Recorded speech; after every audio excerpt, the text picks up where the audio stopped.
Exam ಟ್ರ್ಯಾಪರ್ YouTube channel ಸ್ವಾಗತ. ಬನ್ನಿ ಸ್ನೇಹಿತರೆ, ಈ ಒಂದು ವಿಡಿಯೋದಲ್ಲಿ 2021 ಜನವರಿ 4ರ ಪ್ರಚಲಿತ ಘಟನೆಗಳಿಗೆ ಸಂಬಂಧಿಸಿದ ಮೋಸ್ಟ್ ಇಂಪಾರ್ಟೆಂಟ್ ಕ್ವೆಶ್ಚನ್ಸ್ ಅನ್ನು ಡಿಸ್ಕಷನ್ ಮಾಡೋಣ. ಈ ವಿಡಿಯೋನ ನೋಡೋಕ್ಕಿಂತ ಮುಂಚೆ ಇನ್ನೂ ನಮ್ಮ ಚಾನಲ್ಗೆ ಸಬ್ಸ್ಕ್ರೈಬ್ ಆಗಿಲ್ಲ ಅಂದ್ರೆ ಸಬ್ಸ್ಕ್ರೈಬ್ ಆಗಿ, ನಾವು ಅಪ್ಡೇಟ್ ಮಾಡುವಂತಹ ಪ್ರತಿಯೊಂದು ವಿಡಿಯೋ ನೋಟಿಫಿಕೇಶನ್ ಪಡೆಯಲು ಬೆಲ್ ಐಕಾನ್ ಬಟನ್ ಕ್ಲಿಕ್ ಮಾಡಿ. ಈಗ 2021 ಜನವರಿ 4ರ ಪ್ರಚಲಿತ ಘಟನೆಗಳನ್ನ ಡಿಸ್ಕಷನ್ ಮಾಡೋಣ. ಇತ್ತೀಚೆಗೆ ಯಾವ ತಂಡ ಆಸ್ಟ್ರೇಲಿಯಾ ಮತ್ತು ಐಸಿಸಿ ಟೆಸ್ಟ್ ಶ್ರೇಯಾಂಕಗಳನ್ನು ಹಿಂದಿಕ್ಕಿ ಮೊದಲ ಸ್ಥಾನವನ್ನು ಪಡೆದುಕೊಂಡಿದೆ? ಉತ್ತರ ನ್ಯೂಜಿಲೆಂಡ್. ನ್ಯೂಜಿಲೆಂಡ್ ದೇಶವು ಆಸ್ಟ್ರೇಲಿಯಾ ಮತ್ತು ಐಸಿಸಿ ಟೆಸ್ಟ್ ಶ್ರೇಯಾಂಕಗಳಲ್ಲಿ ಆಸ್ಟ್ರೇಲಿಯಾವನ್ನು ಹಿಂದಿಕ್ಕಿ ಮೊದಲ ಸ್ಥಾನವನ್ನು ಪಡೆದುಕೊಂಡಿದೆ. ಏಪ್ರಿಲ್ 2022ರಿಂದ ಆರೋಗ್ಯಕ್ಕೆ ಹಾನಿಕಾರಕ ಆಹಾರವನ್ನು ಉತ್ತೇಜಿಸುವ ನಿಷೇಧವನ್ನು ಯಾವ ದೇಶ ಇತ್ತೀಚೆಗೆ ಪ್ರಕಟಿಸಿದೆ? ಉತ್ತರ ಯುಕೆ. ಏಪ್ರಿಲ್ 2022ರಿಂದ ರೆಸ್ಟೋರೆಂಟ್ಗಳಲ್ಲಿ ಕೊಬ್ಬು, ಸಕ್ಕರೆ ಅಥವಾ ಉಪ್ಪು ಅಧಿಕವಾಗಿರುವ ಆಹಾರಕ್ಕಾಗಿ ಸಕ್ಕರೆ ತಂಪು ಪಾನೀಯಗಳ ಉಚಿತ ಮರುಪೂರಣವನ್ನು ಬ್ರಿಟನ್ ನಿಷೇಧಿಸುತ್ತದೆ. ಬೊಜ್ಜು ನಿಭಾಯಿಸಲು ಮತ್ತು ಸಾರ್ವಜನಿಕ ಆರೋಗ್ಯವನ್ನು ಸುಧಾರಿಸುವ ತನ್ನ ಯೋಜನೆಯ ಇತ್ತೀಚಿನ ಹಂತವಾಗಿದೆ ಒಂದು ಪ್ರಕಟಣೆ. ಯಾವ ದೇಶವು ಇತ್ತೀಚೆಗೆ ತನ್ನ ರಾಷ್ಟ್ರಗೀತೆಯಲ್ಲಿ ಒಂದು ಪದವನ್ನು ಬದಲಾಯಿಸಿದೆ? ಉತ್ತರ ಆಸ್ಟ್ರೇಲಿಯಾ. ಆಸ್ಟ್ರೇಲಿಯಾದ ಪ್ರಧಾನಮಂತ್ರಿ ಏಕತೆಯ ಉತ್ಸಾಹ ಮತ್ತು ದೇಶದ ಸ್ಥಳೀಯ ಜನಸಂಖ್ಯೆಯನ್ನು ಪ್ರತಿಬಿಂಬಿಸಲು ಆಸ್ಟ್ರೇಲಿಯಾ ತನ್ನ ರಾಷ್ಟ್ರಗೀತೆಯಲ್ಲಿ ಒಂದು ಪದವನ್ನು ಬದಲಾಯಿಸಿದೆ. ಹೊಸ ವರ್ಷದ ಮುನ್ನದಿನದಂದು ಪ್ರಧಾನಮಂತ್ರಿ ಸ್ಕಾಟ್ ಮಾರಿಸನ್ ಅವರು ಗೀತೆಯ 2ನೇ ಸಾಲಿನ ಅಡ್ವಾನ್ಸ್ ಆಸ್ಟ್ರೇಲಿಯಾ ಫೇರ್ ಅನ್ನು ನಾವು ಯುವಕರು ಮತ್ತು ಸ್ವತಂತ್ರರಿಂದ ನಾವು ಒಬ್ಬರು ಮತ್ತು ಸ್ವತಂತ್ರರು ಎಂದು ಬದಲಾಯಿಸಲಾಗಿದೆ ಎಂದು ಘೋಷಿಸಿದ್ದಾರೆ. ಇತ್ತೀಚೆಗೆ ರಾಘವೇಂದ್ರ ಸಿಂಗ್ ಚೌಹಾಣ್ ಅವರನ್ನು ಯಾವ ರಾಜ್ಯದ ಹೈಕೋರ್ಟ್ನ ಮುಖ್ಯ ನ್ಯಾಯಮೂರ್ತಿಯಾಗಿ ನೇಮಿಸಲಾಗಿದೆ? ಉತ್ತರ ಉತ್ತರಾಖಂಡ. ತೆಲಂಗಾಣ ಹೈಕೋರ್ಟ್ ಮುಖ್ಯ ನ್ಯಾಯಮೂರ್ತಿಯಾಗಿದ್ದಂತಹ ರಾಘವೇಂದ್ರ ಸಿಂಗ್ ಚೌಹಾಣ್ ಅವರನ್ನು ನೈನಿತಾಲ್ನ ಉತ್ತರಾಖಂಡ್ ಹೈಕೋರ್ಟ್ಗೆ ವರ್ಗಾಯಿಸಲಾಗಿದೆ ಎಂದು ಕೇಂದ್ರ ಸರ್ಕಾರ ಇತ್ತೀಚೆಗೆ ಸೂಚಿಸಿದೆ. ನ್ಯಾಯಮೂರ್ತಿ ಚೌಹಾಣ್ ಅವರು ಜೂನ್ 23, 2019ರಿಂದ ತೆಲಂಗಾಣದಲ್ಲಿ ಸೇವೆ ಸಲ್ಲಿಸುತ್ತಿದ್ದರು. ಈಗ ಅವರು ಉತ್ತರಾಖಂಡ್ ಹೈಕೋರ್ಟ್ನಲ್ಲಿ ಮುಖ್ಯ ನ್ಯಾಯಮೂರ್ತಿಯಾಗಿ ಕಾರ್ಯನಿರ್ವಹಿಸಲಿದ್ದಾರೆ. ಇತ್ತೀಚೆಗೆ ನಿಧನರಾದ ಶಾಂತಾನು ಮಹಾಪಾತ್ರ ಯಾವ ಕ್ಷೇತ್ರದಲ್ಲಿ ಪ್ರಸಿದ್ಧರಾಗಿದ್ದರು? ಉತ್ತರ ಸಂಗೀತ ನಿರ್ದೇಶಕ. ಶಾಂತಾನು ಮಹಾಪಾತ್ರರವರು ಸುಮಾರು 60 ವರ್ಷಗಳಿಂದ ಒಡಿಯಾ ಸಂಗೀತ ಉದ್ಯಮದೊಂದಿಗೆ ಸಂಬಂಧವನ್ನು ಹೊಂದಿದ್ದಾರೆ. ಒಡಿಯಾ ಸಂಗೀತ ಕ್ಷೇತ್ರದಲ್ಲಿ ಸಂಗೀತ ಸಂಯೋಜಕರಾಗಿ ಅವರು ಸಲ್ಲಿಸಿದ ಮನ್ನಣೆಗೆ ಅವರು ಅನೇಕ ಪ್ರಥಮಗಳನ್ನು ಹೊಂದಿದ್ದಾರೆ. 1 ಕೋಟಿ ರೂಪಾಯಿಗಳ ಮಾರುಕಟ್ಟೆ ಬಂಡವಾಳವನ್ನು ದಾಟಿದ ಮೊದಲ ದ್ವಿಚಕ್ರ ವಾಹನ ಕಂಪನಿ ಯಾವುದು?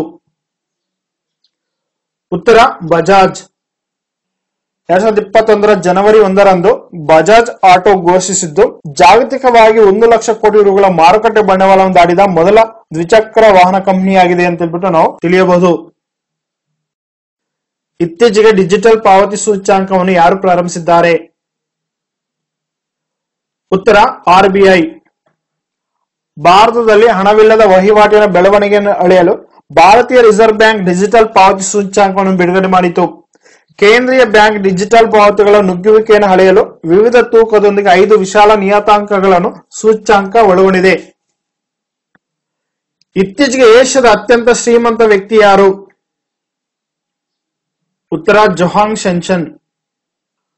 ಸಾಂಕ್ರಾಮಿಕ ರೋಗದ ಹೊರತಾಗಿಯೂ 2020ರಲ್ಲಿ ಚೀನಾದ ಬಾಟಲ್ ವಾಟರ್ ಕಿಂಗ್ ಅವರ ಒಂದು ಆದಾಯ ಮೌಲ್ಯ ಬಂದು $77.8 ಬಿಲಿಯನ್ ಗೆ ಏರಿತು. ಈ ಒಂದು ಹಿನ್ನೆಲೆಯಲ್ಲಿ ಭಾರತೀಯ ಉದ್ಯಮಿಯಾದಂತಹ ಮುಖೇಶ್ ಅಂಬಾನಿ ಅವರನ್ನು ಹಿಂದಿಕ್ಕಿ ಇವರು ಮೊದಲ ಸ್ಥಾನವನ್ನು ಪಡ್ಕೊಂಡಿದ್ದಾರೆ.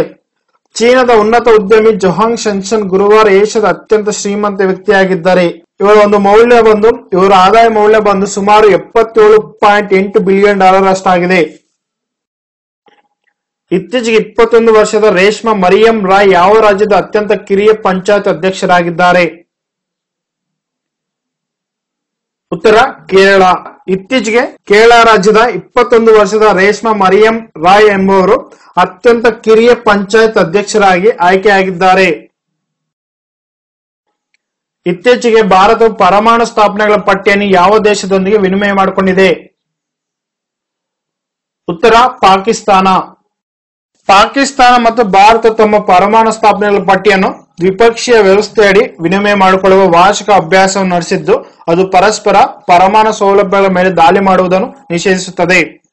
ಪಾಕಿಸ್ತಾನ ಮತ್ತು ಭಾರತದ ನಡುವಿನ ಪರಮಾಣು ಸ್ಥಾಪನೆಗಳು ಮತ್ತು ಸೌಲಭ್ಯಗಳ ವಿರುದ್ಧದ ದಾಳಿಯ ನಿಷೇಧದ ಒಪ್ಪಂದ ಆರ್ಟಿಕಲ್ 2 ಪ್ರಕಾರ ಈ ವಿನಿಮಯವನ್ನು ಮಾಡಲಾಯಿತು. ಇದನ್ನು ಡಿಸೆಂಬರ್ 31, 1988 ವಿದೇಶಾಂಗ ಕಚೇರಿ ಅಥವಾ FO ಸಹಿ ಮಾಡಿತ್ತು. IUCN ಬೆಂಬಲಿತ ಏಷ್ಯಾ ಸಂರಕ್ಷಿತ ಪ್ರದೇಶಗಳ ಸಹಭಾಗಿತ್ವದ ಅಥವಾ APAP ಸಹ ಅಧ್ಯಕ್ಷರಾಗಿ ಯಾವ ದೇಶವನ್ನು ಆಯ್ಕೆ ಮಾಡಲಾಗಿದೆ? ಉತ್ತರ ಭಾರತ.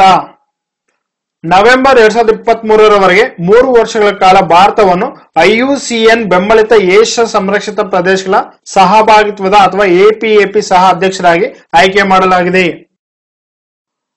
ಇತ್ತೀಚೆಗೆ ನಿಧನರಾದ ಬೂಟಾ ಸಿಂಗ್ ಯಾವ ಪಕ್ಷದ ಹಿರಿಯ ನಾಯಕರಾಗಿದ್ದರು? ಉತ್ತರ INC. ಕೇಂದ್ರದ ಮಾಜಿ ಸಚಿವ ಮತ್ತು ರಾಜಸ್ಥಾನದ ಹಿರಿಯ ಕಾಂಗ್ರೆಸ್ ಮುಖಂಡರಾದಂತಹ ಬೂಟಾ ಸಿಂಗ್ ರವರು ಇತ್ತೀಚೆಗೆ ನಿಧನ ಹೊಂದಿದ್ದಾರೆ. ಅವರ ವಯಸ್ಸು ಬಂದು 86 ವರ್ಷವಾಗಿರುತ್ತದೆ. 2021 ಜನವರಿ 4 ಪ್ರಚಲಿತ ಘಟನೆಗಳಿಗೆ ಸಂಬಂಧಿಸಿದಂತೆ ನಾವು ಕೊಟ್ಟಂತ ಮಾಹಿತಿ ನಿಮಗೆ ಇಷ್ಟವಾದರೆ ನಮ್ಮ ಚಾನಲ್ ಸಬ್ಸ್ಕ್ರೈಬ್ ಮಾಡಿ, ಲೈಕ್ ಮಾಡಿ, ಕಮೆಂಟ್ ಮಾಡಿ, ಶೇರ್ ಮಾಡಿ. Thank you for watching.